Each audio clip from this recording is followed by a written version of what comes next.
Дін дегеніміз не?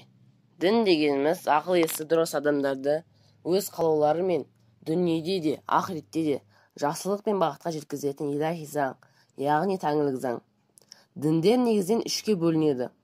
Біріншісі хақ дін, екіншісі мұхарраф діндер, яғни бұзылған, бұрмаланған діндер болып табылады. Үшіншісі батыл діндер, жалған діндер болып табылады. Хақ дін дегеніміз Алла тарапынан пайғамбарлар арқылы адамдарға жеткізіліп, ешқандай өзгеріске ұшырамасын және бұзылып бұрмаланбасын күнімізге дейін жеткен дінге хақ дін делінеді. Бұл ерекшелікке дініміз ислам ғана ие. Мұхарраф діндер Алла тарапынан пайғамбарлар арқылы жеткізілгенімен кейіннен адамдар тарапынан өзгертіліп, негізі бұрмаланған діндер мұхарраф діндер деп аталады. Қазіргі кезде христиандық пен яһудилік мұхарраф діндер болып табылады. Үшіншісі батыл діндер. Адамдар тарапынан ойдан шығарылған діндер батыл діндер деп аталады.